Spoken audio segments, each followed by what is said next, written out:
नमस्कार, मी विजय साळवी. एबीपी माझाचा विशेष कार्यक्रम 0 ओव्हरमध्ये आपलं स्वागत. मंडळी, भारतीय लोकशाहीच्या इतिहासात आजच्या दिवसाची विशेष नोंद करण्यात येईल, कारण पंतप्रधान नरेंद्र मोदींच्या केंद्रीय मंत्रिमंडळानं देशातल्या निवडणुकांसंदर्भात एक मोठा ऐतिहासिक निर्णय घेतलाय.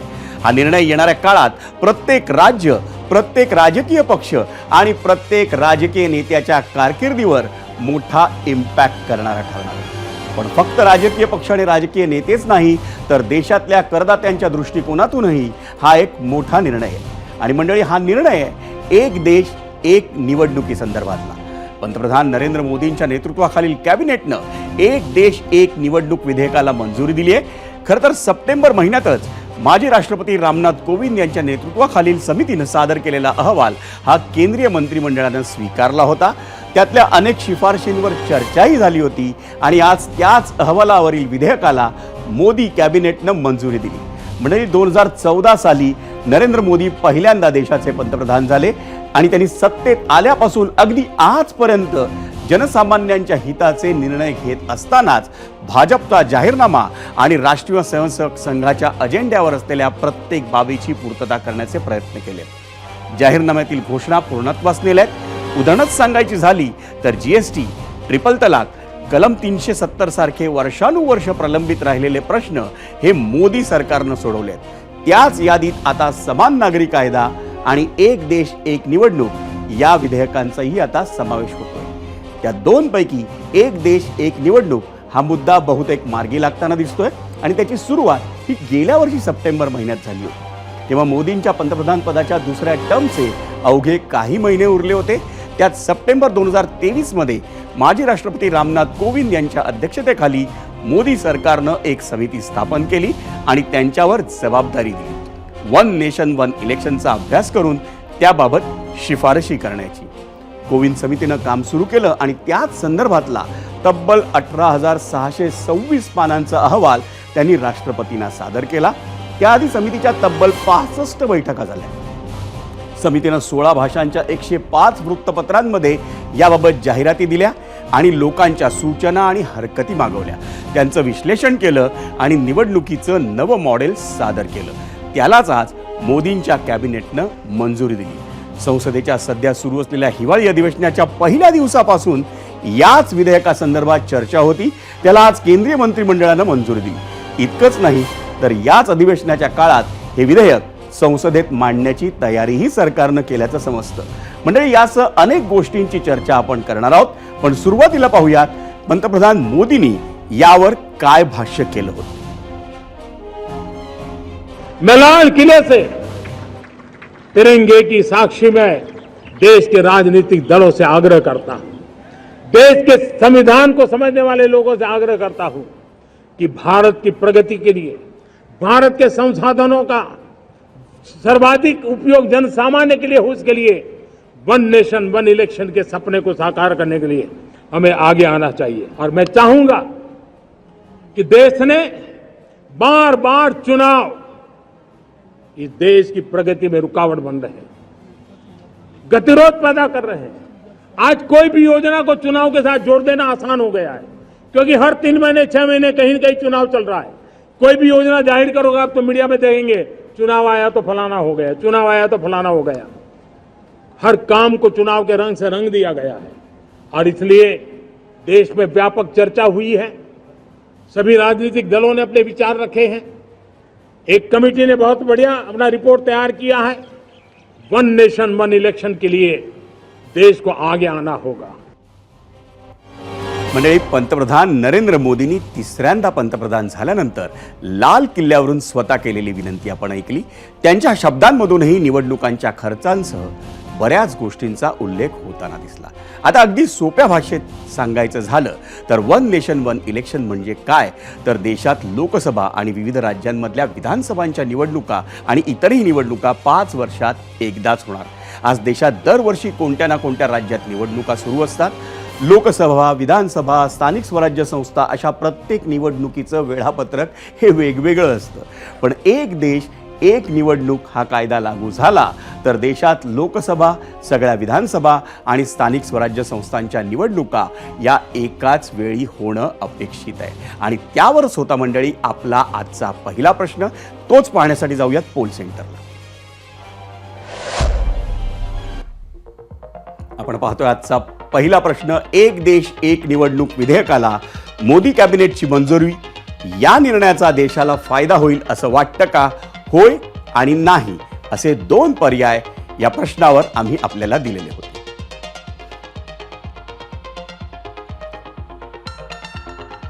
केंद्रीय मंत्रिमंडळानं एक देश एक निवडणुकीच्या विधेयकाला मंजुरी दिली आणि विरोधकांमधूनही प्रश्नचिन्ह उपस्थित व्हायला सुरुवात झाली. खरंच आपला निवडणूक आयोग एक देश एक निवडणुकीसाठी तयार आहे का? निवडणूक आयोगानं नुकत्याच झालेल्या महाराष्ट्र, झारखंड, हरियाणासारख्या विधानसभा निवडणुकाही वेगवेगळ्या टप्प्यात घेतल्यात. मग खरंच निवडणूक आयोग इतक्या मोठ्या बदलासाठी तयार आहे का? असा सवाल उद्धव ठाकरेंच्या शिवसेनेचे खासदार अनिल देसाईंनी उपस्थित केला. तर आम आदमी पक्षाचे खासदार संजय सिंह यांनी तर हा निर्णय म्हणजे मोदी सरकारचा आणखी एक जुमला म्हणून त्यावर टीका केली. पाहूयात त्या दोघांनी नेमकं काय म्हटलं. देखिए, मोदी सरकार में एक ही नारा है, वन नेशन वन अडानी. उनको देश के लिए, देश की संपत्तियों को बेचने के लिए एक अपना दोस्त चाहिए और उसके लिए वो काम कर रहे हैं. जहाँ तक वन नेशन वन इलेक्शन का सवाल है, इसमें मुझे ये नहीं समझ में आता कि अगर 5 साल के लिए एक निर्वाचित सरकार है और वो सरकार बीच में अल्पमत में आ गई तो आप क्या करेंगे? जिन सरकारों के कार्यकाल बाकी हैं उनका चुनाव आप कैसे कराएंगे? और सबसे बड़ा सवाल मेरा ये है कि ये बहानेबाजी है कि आप कह रहे हैं कि एक साथ चुनाव कराने से खर्चे कम आएंगे. क्या वोटर्स की संख्या कम हो जाएगी एक साथ चुनाव कराने से? लेकिन आज क्षमता है क्या? आज चुनाव आयोग की इतनी क्षमता है, आज एडमिनिस्ट्रेशन का इतनी क्षमता है, हमारे पास पुलिस डिप्लॉयमेंट है, हमारे पास उसकी व्यवस्था, इंफ्रास्ट्रक्चर ही बिल्कुल नहीं है. तो यहाँ पे उन सब चीज़ों की, संसाधनों की कमी है, इसीलिए हम वो नहीं ले पा रहे हैं. तो इसमें पहले वृद्धि की जाए, इसमें पहले ठीक से सोचा जाए और बिल में क्या रहेगा क्या नहीं इसकी तो बात डिस्कशन होगा, डेलिब्रेशन होगा. लेकिन आज के इस मौजूदा हालात में ये संभव नहीं लगता. ठाकरेंच्या शिवसेनेचे खासदार अनिल देसाई असोत किंवा आपचे संजय सिंग, या दोघांनी काय म्हटलं ते तुम्ही स्वतः ऐकलत. पण मंडळी, देशात कुणाचाही सरकार असो, त्यांनी कोणताही मोठा निर्णय घेतला की विरोध हा होणार हे निश्चित आहे. कधी तो विरोध जनतेला मान्य असतो तर कधी तो जनतेलाही पटत नाही. आताही तसंच होताना दिसतंय. जसं आपण विरोधकांना ऐकलं, त्यांनी निवडणूक आयोगाला टार्गेट करून मोदी सरकारवर निशाणा साधला. मंडळी, खरंच एक देश एक निवडणूक कायदा लागू झाला तर त्याचे फायदे आहेत का? तसं असेल तर फायद्याला जोडून तोटेही असतील. याच दोन्ही बाजू जाणून घेण्यासाठी आपण जाऊयात मीडिया सेंटरला आणि पाहूयात एक देश एक निवडणूक या कायद्याचे नेमके फायदे आणि तोटे काय आहेत. एक देश एक निवडणुकीचे फायदे: सतत आचारसंहिता लागणार नसल्यानं विकास कामं अडणार नाहीत. मतदारांवरचा ताण कमी होईल. मतदानाची टक्केवारी वाढेल. सतत धोरण बदलाची शक्यता कमी झाल्यानं उद्योजकांना दिलासा मिळेल. सरकारी तिजोरीवरचा भार कमी होईल. प्रशासनाला वारंवार निवडणुकीत कामात अडकून राहावं लागणार नाही.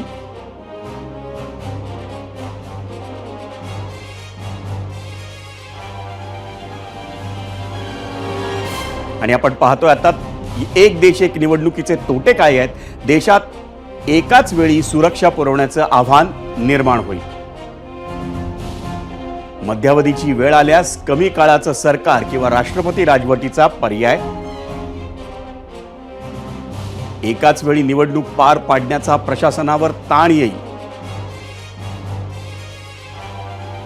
लहान पक्षांचं अस्तित्व धोक्यात येईल अशी विरोधकांना भीती वाटते. हा फार महत्त्वाचा मुद्दा या संदर्भात.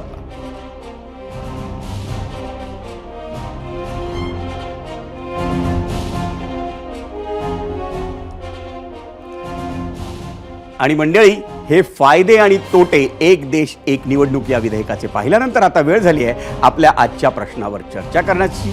आणि त्यासाठी आपल्या सोबत आहेत उद्धव ठाकरेंच्या शिवसेनेचे खासदार अरविंद सावंत. त्यांच्याशी चर्चा करायला आपण जाऊयात गेस्ट सेंटरला. अरविंदजी, आपलं स्वागत आहे एबीपी माझाचा विशेष कार्यक्रम 0 ओव्हरमध्ये. अरविंदजी, आवाज येतोय? जय महाराष्ट्र. जय महाराष्ट्र. अरविंदजी, एक देश एक निवडणूक या विधेयकाला बोला ना.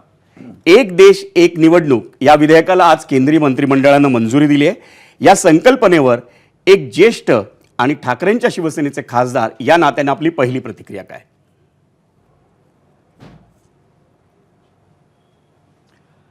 मला वाटतं मुळात भारत देश हा संघराज्य आहे. ते पहिलं हे मुळात लक्षात घेतलं, हे संघराज्य आहे. हो. हे संघराज्यांमध्ये विविध प्रांत आहेत, त्यांच्या भाषा वेगळ्या आहेत, संस्कृती वेगळ्या आहेत, अनेक धर्म वेगळे आहेत आणि या सगळ्यावर सगळ्यांना एकत्र ठेवण्याचं काम आपल्या संविधानानं केलेलं आहे. आता त्यामध्ये संविधानाने असं कुठंही म्हटलं नाही की एक देश एक निवडणूक. त्याची कारण मीमांसा पाहिलं तर हवामानापासून सुरुवात होईल.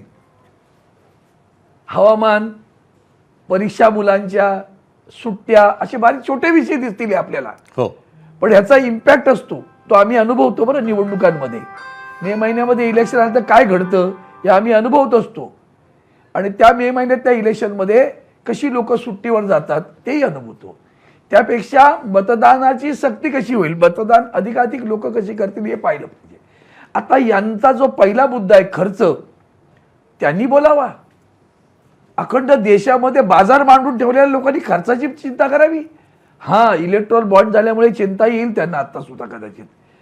आत्ताच्या निवडणुकीमध्ये माननीय पंकजा मुंडेंनी सांगितलं की 90,000 कार्यकर्ते आलेले आहेत. ही तुमची लोकशाही का? हे तुमचं एक देश एक निवडणूक? 90,000 कार्यकर्ते इतर राज्यातून आले, त्यांचा खर्च कोणी दाखवला का? आले कसे, राहिले कुठे, काय केलं त्यांनी, त्यांचा खर्च कोणी केला? हे इलेक्शन कमिशनवर सोडून द्या. ते सेशनच्या नंतर इलेक्शन कमिशन संपलेलं आहे. आत्ता तुम्हाला राज्यांमध्ये तिथंही तुम्ही कसे वागताय ते बघा. म्हणजे महाराष्ट्रात एका दिवसात निवडणूक, झारखंड सारख्या छोट्या राज्यामध्ये 2 दिवसात निवडणूक. मनमानी कारभार आहे. देशात भारतीय जनता पार्टीला काय सोयीचं होईल त्याची चिंता आहे, देशाची चिंता नाही बरं का. अजिबात देशाची चिंता नाही. राज्य जेव्हा संघ राज्य म्हणून म्हणतो, तुम्ही आता मगाशी बोलताना म्हणाल छोटे पक्ष राहणार नाहीत, पण त्या छोट्या पक्षांचा विषय केव्हा येतो? त्यांची राज्याची अस्मिता आहे. आजही तुमची राष्ट्रभाषा ठरू शकत नाही. संविधान म्हणतं सगळ्या भाषा आहेत त्या राष्ट्रभाषा आहेत.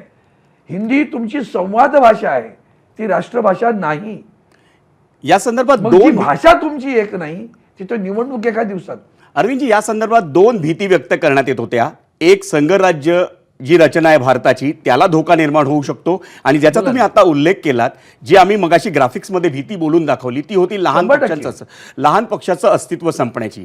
तर हे दोन्ही धोके तुम्हाला स्वतः वाटतं का असं होईल असं? नक्की. तुम्हाला मी एक सांगतो, त्यांचा आत्ताचं जे सभागृह बांधलं त्याच्यावरून सांगतो मला मी. आता त्यांना लोकसभेतील जागा वाढवायच्या आहेत. तुम्ही कधी विचार केलात का की आपल्या भारताचा नकाशा पाहिल्यानंतर खाली कसं निमुळतं होऊन जातात?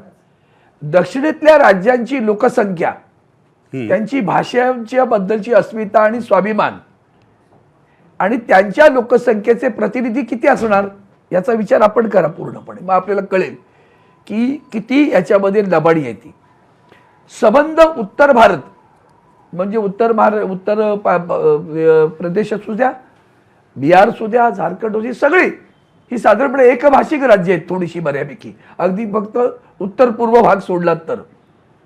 पण मग ह्या भाषिक राज्यांची सगळ्यात जास्त संख्या आहे लोकसभेमध्ये. हो, त्यांचे सदस्य जास्त आहेत. आता हे तुम्हाला जे करायचंय तेव्हा देशाची 2 छकलं पडतील का अशी भीती वाटत राहते कधी कधी. दक्षिणेतल्या राज्यांना सातत्यानं अन्याय होतो असं वाटत राहतं, सातत्यानं. तुम्ही तामिळनाडूकडे बघा, केरळमध्ये कोणाचं राज्य आहे? कम्युनिस्टांचं आहे. हो. तामिळनाडूमध्ये कोणाचं आहे? DMKचं आहे. आता तेलुगू देशमचं तिकडे आंध्रमध्ये आहे. हो. पूर्वी पूर्वी तिथे दुसरं त्या YSR रेड्डींचं होतं. बरोबर. तेलंगणामध्ये कोणाचं होतं? BSRचं होतं. ही सगळी राज्य, कर्नाटकात कानडी भाषिक, ह्या सगळ्या राज्यांचा तुम्ही विचार केलात तर तुम्ही भाषावार प्रांत रचना केली ना तेव्हा त्या भाषेवर प्रांतरचने त्या प्रांतांना तितकं प्रातिनिधित्व मिळालं पाहिजे. दक्षिणेचा पंतप्रधान होत नाही महाराष्ट्रापासून खाली बघा ना, एक देवेगौडा टेम्पररी 1 दिवसाचे सोडून द्या, सगळं बहुसंख्याकांचं. आणि मग तेच जेव्हा आरक्षणांचा विषय आला किंवा मायनॉरिटीचा विषय आला तेव्हा डॉक्टर बाबासाहेब आंबेडकरांनी भारत मुक्त उगाच नाही, ते त्यांनी असं म्हटलं बहुसंख्याकांची ही कर्तव्य आहे की अल्पसंख्याकांची काळजी वाढणं. मग आता अल्पसंख्याक धर्मानिष्ठ बघू नका, हे सगळी राज्य अल्पसंख्याक आहेत. हा एक मुद्दा झाला अरविंदजी, हा एक मुद्दा झाला. अल्पसंख्याक आहेत त्यांच्या राज्यांच्या तुलनेत पाहिलं तर. बरोबर. म्हणून हा गोष्ट लक्षात घेतली पाहिजे, देशावर अधिराज्य गाजवायचंय. हा एक मुद्दा आहे. या लोकशाही पद्धतीनं जमत नाहीये. आणि ती करताना जेव्हा प्रांतिक भावना प्रांतिक अस्मिता येते तेव्हा त्या राज्यांना आपलं वेठीस कसं धरता येईल त्याचा मार्ग शोधलाय त्यांनी. पैसे आपण या मुद्द्यावर येऊया. आणखी एक मुद्दा आहे तो म्हणजे खर्च कमी होईल असं एक सांगितलं जात आहे, तर त्यावर तुमचं मत काय आहे? प्रश्न आहे आणि त्याच्या भोवती सगळं फिरतंय. आजही तुम्ही ईव्हीएमच्या बद्दल तक्रारी होताना पैशाची तक्रार आहेच ना, जाऊन बघा ना, खाजगीत विचारा काय करणार साहेब, आम्हाला 5-5 हजार रुपये दिले, हे उत्तर आहे लोकांचं. अरविंदजी माझा आवाज येतोय तुम्हाला? मग तो खर्च वाचवून इकडे फिरवायचा का तुम्हाला विकत घेण्यासाठी? म्हणून निव्वळ तेवढंच नाहीये, याला देशाच्या संघराज्याला मुळात घाव घालणार का? बरं, मग पुन्हा तांत्रिक बाबी खूप येणार आहेत. म्हणजे एक बहुमत आलं नाही तर काय होणार, हंग पार्लमेंट आलं तर, हंग असेंब्ली आली तर काय होणार, मग तिथून तुम्ही राष्ट्रपती राजवट लावणार आणि मग तुमच्याच अखत्यारीत राहणार ते. आलं का लक्षात? पुन्हा तुम्ही आयुष्यभर फोडाफोडीच केली ना. अरविंदजी कशी राज्य मिळवली आहेत? माझा आवाज येतोय तुमच्यापर्यंत? मग त्यामध्ये हेच बसणार का? तुम्ही त्या संविधानाच्या आर्टिकल 10 ची धज्जी उडवली, तो त्या न्याय चंद्रचूडांसकट सगळ्यांनी, तरी तुम्ही हे लोक डांगोरे पिटता. ते डांगोरे जेव्हा पिटतात तेव्हा लक्षात आलं पाहिजे आपल्याला. अरविंदजी माझा आवाज येतोय तुम्हाला? माझा आवाज येतोय?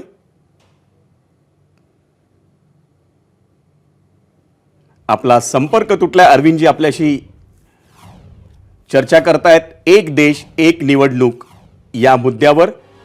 एक ज्येष्ठ खासदार आणि ठाकरेंच्या शिवसेनेचे प्रतिनिधी या नात्यानं.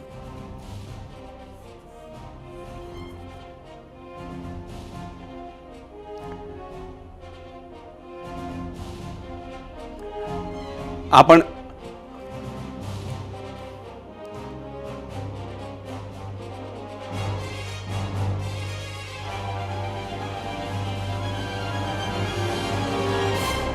खासदार अरविंद सावंत यांच्याशी संपर्क साधण्याचा आपण पुन्हा प्रयत्न करूया, पण तोपर्यंत आपण आणखी एक मुद्द्यावरती प्रकाशझोत टाकूया. कारण या एक देश एक निवडणूक यावरती 9 जणांची उच्चस्तरीय नेमण्यात आली होती. माजी राष्ट्रपती रामनाथ कोविंद यांच्या अध्यक्षतेखालील या समितीत नेमकं कोण कोण होतं आपण पाहूयात मीडिया सेंटरला. एक देश एक निवडणूक समितीत कोण कोण होतं? रामनाथ कोविंद अध्यक्ष, सदस्य अमित शाह, गुलाम नबी आझाद सदस्य, NK सिंह सदस्य, डॉक्टर सुभाष कश्यप सदस्य, हरीश साळवे सदस्य, ज्येष्ठ विधिज्ञ, संजय कोठारी सदस्य, अर्जुन राम मेघवाल सदस्य, डॉक्टर नितेन चंद्र सदस्य,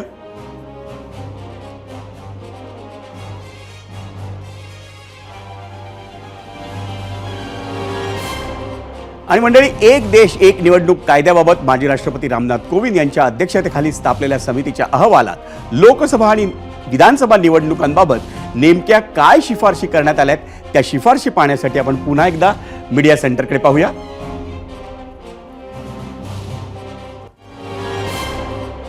एक देश एक निवडणूक समितीच्या शिफारशी काय होत्या? पहिल्या टप्प्यात लोकसभा विधानसभा निवडणुका एकत्र घेण्याची शिफारस होती.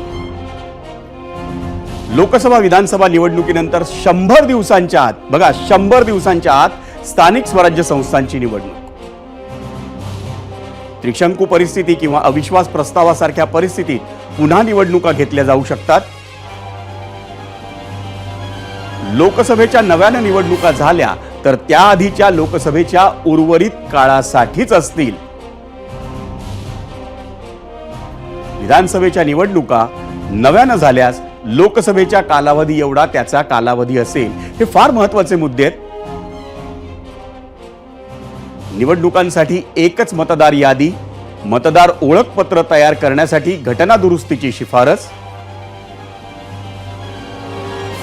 सर्व राज्यांच्या विधानसभांचा कार्यकाळ पुढच्या लोकसभा निवडणुकीपर्यंत म्हणजेच 2029 पर्यंत वाढवावा.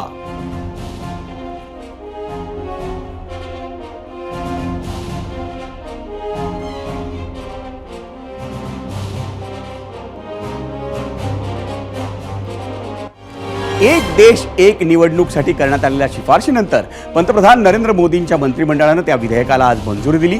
त्यावर समितीचे अध्यक्ष आणि माजी राष्ट्रपती रामनाथ कोविंद यांनी काल काय प्रतिक्रिया दिली होती आपण तीही पाहायला हवी. ये मुद्दा किसी पॉलिटिकल पार्टी के हित अहित का नहीं है, ये देश के हित का है और इसलिए मुझे लगता है अंततोगत्वा सभी राजनीतिक दल जो है इस पर सहमत हो गए. कमेटी के चेयरमैन ने उसको देखते हुए कितना बड़ा चैलेंज है. मैं इसको चैलेंज नहीं मानता, मैं इसको मानता हूँ कि it will work as a game changer. Bharat की अर्थव्यवस्था आज जो है वो आपकी अराउंड 6.5 या 7% है और जब ये आ जाएगा, और ये मेरी राय नहीं है बल्कि जो इस देश के इकोनॉमिस्ट हैं उनकी राय है कि कम से कम 1 से 1.5% जो है ऑटोमेटिकली इस देश की जीडीपी बढ़ जाएगी.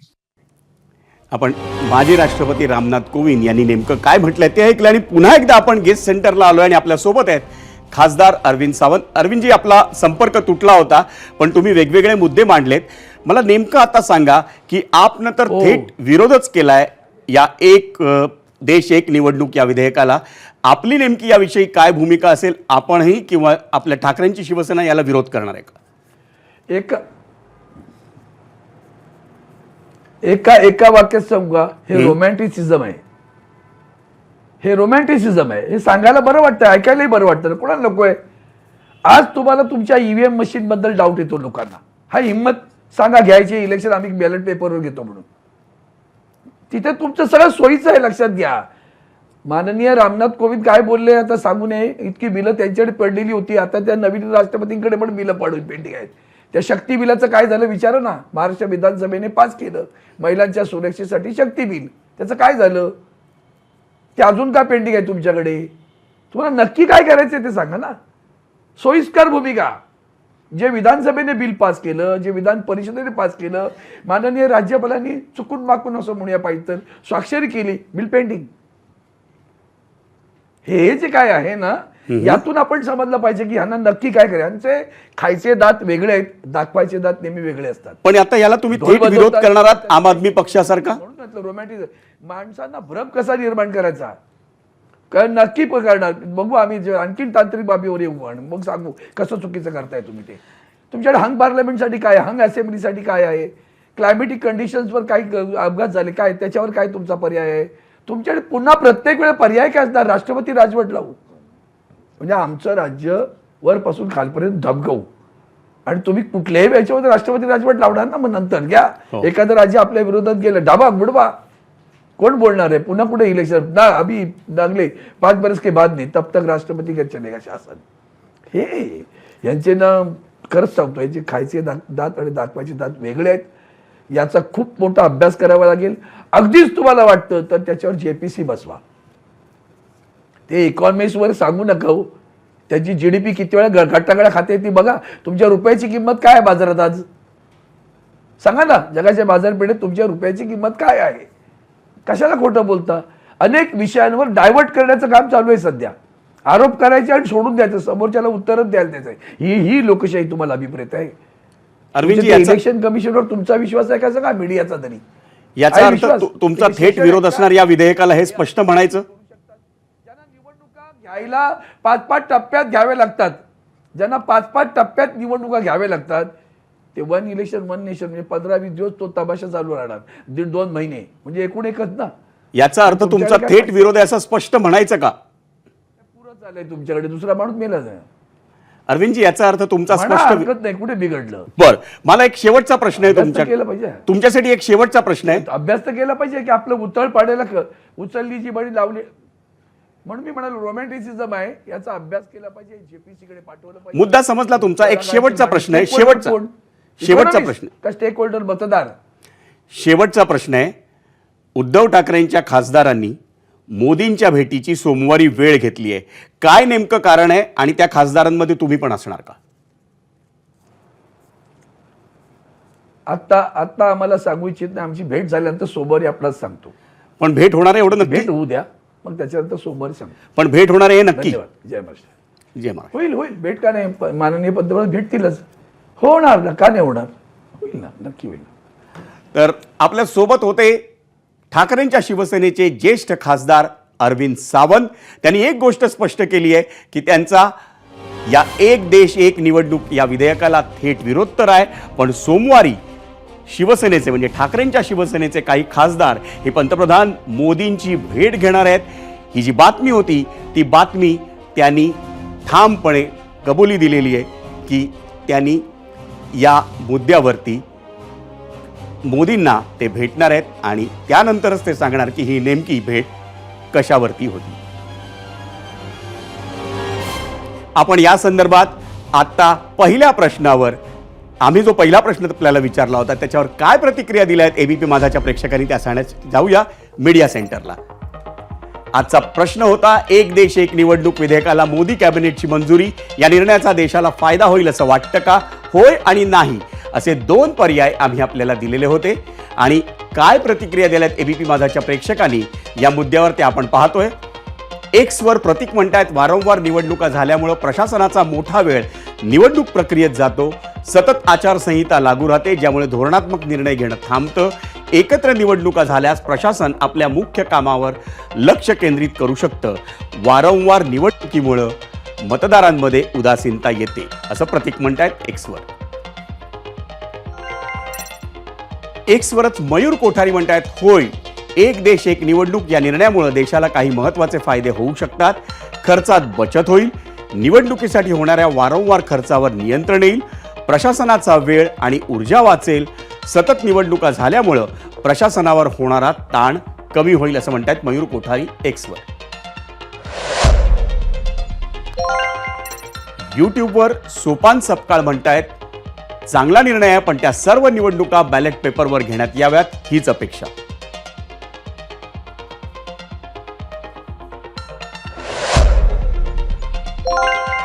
यूट्यूबवरच संतोष म्हणतायत, खर्च कमी होईल, पैसे वाचतील देशाचे, पण यंत्रणा कमी पडेल आणि गोंधळ उडण्याची शक्यता आहे.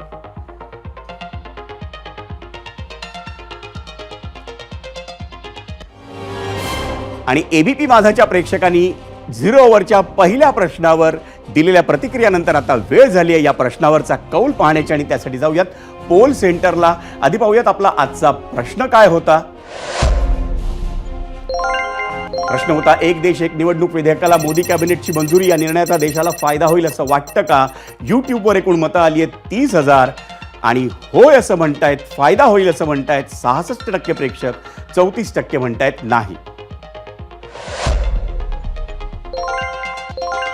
एक्सवरच आलेला कौल आपण पाहतोय. 57% म्हणतायत होय, फायदा होईल आणि 43% म्हणतायत नाही. इंस्टाग्रामवरचा कौल आपण पाहतोय. 74% म्हणतायत होय, 26% म्हणतायत नाही.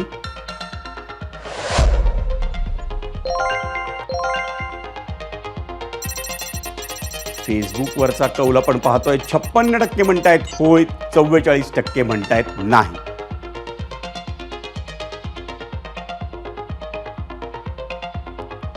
मंडळी, शिवसेनेपाठोपाठ शरद पवारांच्या राष्ट्रवादी काँग्रेसमध्ये उभी फूट पडली आणि महाराष्ट्रात दुसरा भूकंप झाला. अजित पवारांच्या नेतृत्वाखाली राष्ट्रवादी काँग्रेसचा एक मोठा गट हा महाविकास आघाडीतून सत्ताधारी महायुतीत सामील झाला होता. हा सारा घटनाक्रम आणि त्यानंतर पक्ष आणि पक्षचिन्ह अजित पवारांच्या राष्ट्रवादीला मिळालं. तो इतिहास तुम्हाला एव्हाना तोंडपाठही झाला असावा. पण राष्ट्रवादी काँग्रेसमध्ये पडलेल्या त्या फुटीचे पडसाद केवळ राज्याच्या राजकारणात उमटतील असं वाटलं होतं.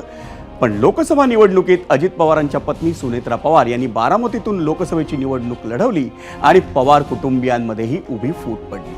लोकसभा निवडणुकीत नणंद भाऊजे म्हणजे सुप्रिया सुळे आणि सुनेत्रा पवार यांच्या प्रचाराच्या निमित्तानं वादाच्या ठिणग्या उडाल्या। मग विधानसभा निवडणुकीत पवार कुटुंबियांमधल्या राजकीय दुहीचा दुसरा अंक पाहायला मिळाला। अजित पवार आणि युगेंद्र पवार या काका पुतण्याच्या लढाईनं पवार कुटुंबियांची दिवाळी वेगवेगळी साजरी झाली। शरद पवार यांच्यासोबतच्या पवार कुटुंबियांनी बारामतीच्या गोविंद बागेत दिवाळी साजरी केली, तर अजितदादांसोबतच्या पवार कुटुंबियांनी काटेवाडीत दिवाळीचा आनंद लुटला। या साऱ्या घडामोडी अवघ्या महाराष्ट्रानं उघड्या डोळ्यांनी पाहिल्यात, पण तरीही आम्ही त्या पुन्हा सांगतोय। याचं कारण म्हणजे शरद पवारांच्या 84व्या वाढदिवसाच्या निमित्तानं आज उपमुख्यमंत्री अजित पवार यांनी घेतलेली त्यांची भेट। आणि विशेष म्हणजे काका पुतण्याच्या या भेटीच्या निमित्तानं केवळ पवार कुटुंबच नाही तर राष्ट्रवादीचा अख्खा परिवारही दिल्लीतल्या 6 जनपथवर एकवटला होता। अजित पवारांसह त्यांच्या पत्नी सुनेत्रा पवार आणि पार्थ पवार यांनीही शरद पवारांची भेट घेऊन त्यांना वाढदिवसाच्या शुभेच्छा दिल्या। त्याचवेळी अजित पवारांच्या राष्ट्रवादीचे कार्याध्यक्ष प्रफुल्ल पटेल, प्रदेशाध्यक्ष सुनील तटकरे आणि ज्येष्ठ नेते छगन भुजबळ या जुन्या सहकाऱ्यांनीही थोरल्या पवारांचं अभिष्ट चिंतन केलं। सूत्रांनी दिलेल्या माहितीनुसार अजित पवारांच्या राष्ट्रवादीचे कार्याध्यक्ष प्रफुल्ल पटेल यांनी 10 दिवसांआधीही शरद पवारांची भेट घेतली होती। शरद पवारांच्या दिल्लीतल्या 6 जनपथ या निवासस्थानी ती भेट झाली होती आणि विशेष म्हणजे अजित पवार दिल्लीत असतानाच ती भेट झाली होती। पण या 2 भेटींची सध्या तरी काही सांगड घालता येत नाहीये, कारण शरद पवारांच्या वाढदिवसानिमित्त आज झालेली भेट ही महाराष्ट्राच्या राजकीय संस्कृतीचं दर्शन घडवणारी आणि यशवंतराव चव्हाण यांनी घालून दिलेल्या परंपरा आणि आदर्शांचं पालन करणारी होती, असं अजित पवारांनी म्हटलंय। आज साहेबांचा वाढदिवस आहे, उद्याच्याला काकींचा वाढदिवस आहे, त्याच्यामुळे त्या दोघांचं दर्शन घेण्याच्या करता आम्ही त्या ठिकाणी आलेलो होतो। दर्शन घेतलं, चहा पाणी झालं, इतर वेगवेगळ्या प्रकारे साधारण काय इकडं काय चाललंय तिकडं काय चाललं म्हणजे जनरल परभणीला काल असं का घडलं किंवा इतर ठिकाणी काय चाललंय अशा सगळ्या चर्चा झाल्या। इन जनरल चर्चा त्या ठिकाणी झाली आणि पार्लमेंटमध्ये लोकसभा का कमी चालली, राज्यसभा का कमी चालली, आमच्या मंत्रिमंडळाचं बाकीचं कधी मंत्रिमंडळाचा विस्तार त्या ठिकाणी होणार आहे, आमचं अधिवेशन केव्हा आहे, अशा जनरल चर्चा ज्या नेहमीच्या असतात तशा पद्धतीने चर्चा झाली। मी घरातलंच आहे ना, मी काय म्हणत, आमच्या इथं महाराष्ट्रामध्ये यशवंतराव चव्हाण साहेबांनी सुसंस्कृत महाराष्ट्र मध्ये कसं राजकारण करायचं ते शिकवलेलं आहे, त्या पद्धतीनं आम्ही काम करण्याचा प्रयत्न करतो। आणि शरद पवारांना वाढदिवसाच्या निमित्तानं खऱ्या अर्थानं सहकुटुंब सहपरिवार जाऊन अजित पवारांनी पवार कुटुंबीय आणि राष्ट्रवादी काँग्रेसमध्ये निर्माण झालेली कटुता दूर करण्याच्या दिशेनं एक पाऊल उचललंय। त्याच मुद्द्यावर आम्ही आपल्याला 0 ओव्हरमध्ये प्रश्न विचारला आणि तोच प्रश्न काय होता हे पुन्हा पाहूया पोल सेंटरला। आमचा आजचा दुसरा प्रश्न, अजित पवारांनी सहकुटुंब जात शरद पवारांची भेट घेऊन राष्ट्रवादीच्या नव्या समीकरणांचे संकेत दिलेत असं वाटतं का? होय आणि नाही असे 2 पर्याय आम्ही आपल्याला दिलेले होते।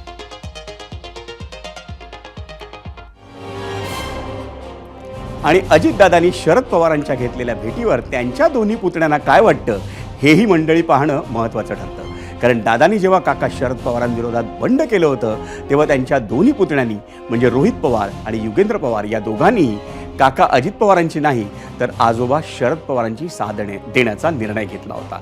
पण आज जेव्हा काका अजित पवार घरी आले तेव्हा त्या दोघांनी त्यांचं स्वागतच केलं आणि त्यांनी नेमकी काय प्रतिक्रिया दिली आपण तीही पाहूया। चांगली गोष्ट आहे, शेवटी हीच तर आपली संस्कृती आणि ती जपणं ही सगळ्यांची जबाबदारी आणि सगळे मोठे नेते अशा पद्धतीने जर संस्कृती जपत असतील तर ती चांगली गोष्ट आहे। आमच्यासारख्या नवीन आमदारांना नाही तर नवीन राजकारणामध्ये काहीतरी करून पाहण्याला जेव्हा काही आधीची पिढी ही संस्कृती जपते हे बघते तेव्हा आम्हाला नक्कीच आवडतं। पण एवढे जबरदस्त टीका वगैरे असं दोन्ही बाजूनी झाले नाहीत किंवा म्हणजे सगळ्यांनी निवडणुकांमध्ये पातळी काही कधी सोडली नाही, आमचं कुटुंब कधीच तसं वागत नाही आणि शेवटी राजकारण हे एका बाजूला असलं पाहिजे, विचार हे वेगळे असले पाहिजेत, वेगळ्या आता झालेत पण कुटुंब नेहमी एकत्र आलं पाहिजे, त्याच्यासाठी आपण प्रयत्नही केला पाहिजे आणि आजचा हा एक प्रयत्न तो असेल।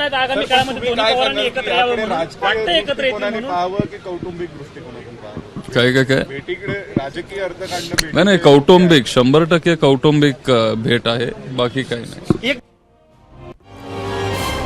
म्हणजे आपण चर्चा करतोय ती अजित पवार आणि शरद पवार यांच्या भेटीची. पण आज अजितदादांनी फक्त एकच मोठी भेट घेतली आहे असं नाही, तर दादांनी एकाच दिवसात 2 मोठ्या भेटी घेतल्यात. एक अर्थात त्यांचे काका शरद पवारांची आणि दुसरी होती केंद्रीय गृहमंत्री अमित शहांची. शरद पवारांना भेटून निघाल्यानंतर अजित पवार हे थेट संसदेच्या आवारात पोहोचले. तिथं त्यांच्यासोबत खासदार सुनील तटकरे, राज्यसभेच्या खासदार सुनेत्रा पवार आणि राष्ट्रवादीचे कार्याध्यक्ष प्रफुल्ल पटेलही उपस्थित होते. सुरुवातीला दादा कोणाला भेटणार याची कल्पना येत नव्हती, पण अवघ्या काही मिनिटांमध्येच अजित पवार हे केंद्रीय गृहमंत्री अमित शहांच्या केबिनमध्ये पोहोचले. भेटीचे फोटोही समोर आले आणि चर्चा सुरू झाल्या त्या राज्य मंत्रिमंडळ विस्ताराच्या. राज्यातल्या रखडलेल्या मंत्रिमंडळ विस्ताराच्या पार्श्वभूमीवर अजित पवारांची शहांसोबतची ही भेट असल्याचं आणि ती खूप महत्त्वाची असल्याचं मानण्यात येतंय. ज़्यादा करके शुगर केन के बारे में जो शुगर के जो रेट है वो MSP बढ़ानी चाहिए, इसे हमने रिक्वेस्ट की थी. तो वो बोले कि मुझे ज़रा इस मंथ एंड तक या जनवरी में उसके बारे में हम जरूर कुछ ना कुछ डिसीजन लेंगे, ऐसे उन्होंने बताया. मंडळी, दिल्लीत महाराष्ट्राच्या राजकारणावर प्रभाव पडेल इतक्या मोठ्या घडामोडी आज घडत होत्या, पण सगळ्यात मोठी घडामोड होती ती काका पुतळ्याच्या भेटीची. आणि त्याच भेटीवर होता आपला आजचा दुसरा प्रश्न, आणि त्यावर तुम्ही दिलेल्या प्रतिक्रिया पाहण्यासाठी आपण पुन्हा जाऊयात मीडिया सेंटरला. आपला प्रश्न पुन्हा एकदा बघूयात. दुसरा प्रश्न काय होता? अजित पवारांनी सहकुटुंब जात शरद पवारांची भेट घेऊन राष्ट्रवादीच्या नव्या समीकरणांचे संकेत दिलेत असं वाटतं का?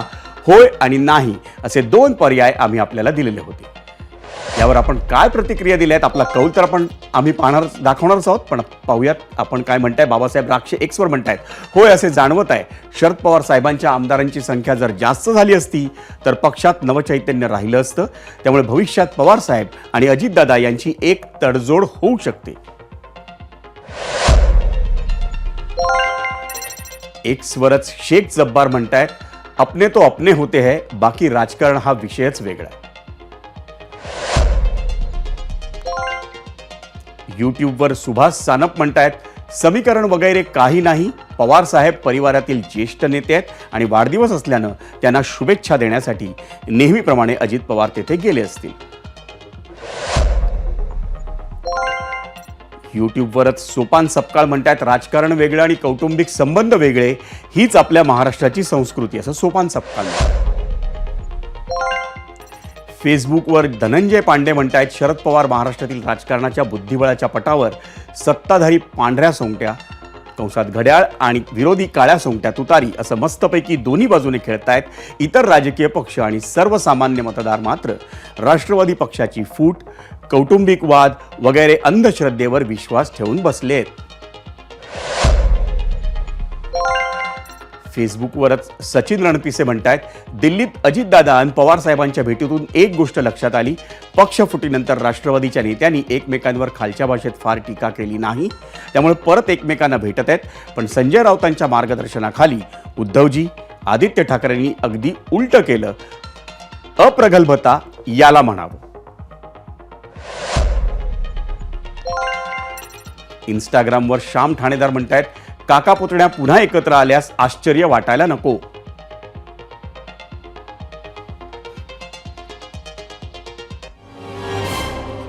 आणि एबीपी माझाच्या 0 ओव्हरमधल्या दुसऱ्या प्रश्नावर देशभरातून आलेल्या प्रतिक्रिया पाहिल्यानंतर आता वेळ झाली आहे आपला पोल रिझल्ट पाहण्याची, आणि त्यासाठी जाऊयात पोल सेंटरला. आपला प्रश्न काय होता तर आपल्याला कल्पना आहे, अजित पवारांनी वाढदिवशी सहकुटुंब जात शरद पवारांची भेट घेणं राष्ट्रवादीच्या नव्या समीकरणांचे संकेत आहेत असं वाटतं का? यूट्यूबवर मतं आली एकूण 20,000. 72% प्रेक्षक म्हणतायत होय आणि 28% म्हणतायत नाही. Xवरचा कौल आपण पाहतोय. Xवर 51% म्हणतायत होय आणि 49% म्हणतायत नाही. इंस्टाग्रामवरचा कौल आपण पाहतोय. एकूण मतं आली 4,000. 79% म्हणतायत होय आणि 21% म्हणतायत नाही.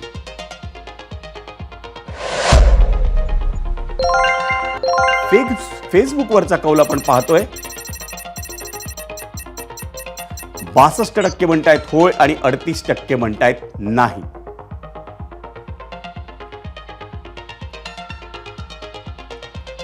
मंडळी, अजित पवारांनी आजच्या दिवशी काका शरद पवारांसोबत काय काय चर्चा केली असेल ह्याचा अंदाज अचूक पद्धतीने कोणीही लावू शकणार नाही. पण दादांनी थेट काकांच्या घरी जाऊन काय काय साध्य केलं याचा अंदाज मात्र नक्कीच लावला जाऊ शकतो.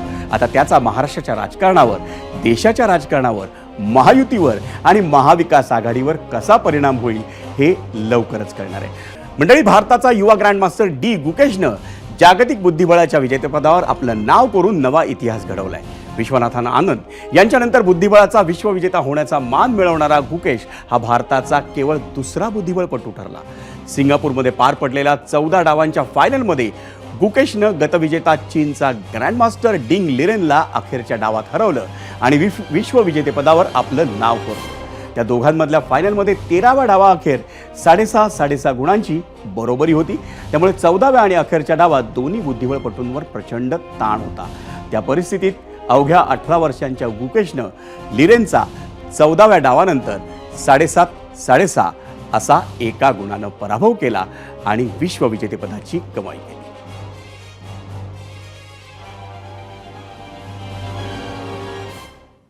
मंडळी, बुद्धिबळाचा नवा विश्वविजेता डी गुकेशच्या तुम्हा आम्हाला अभिमानास्पद या बातमीनंतर 0 ओव्हरमध्ये तुर्तास वेळ झाली आहे इथंच थांबण्याची. पण उद्या रात्री 7:56 पुन्हा भेटूयात नव्या राजकीय आणि सामाजिक बातम्या तसंच त्यांच्या विश्लेषणासह. मंडळी, ताज्या अपडेटसाठी पाहत रहा फक्त आणि फक्त एबीपी माझा.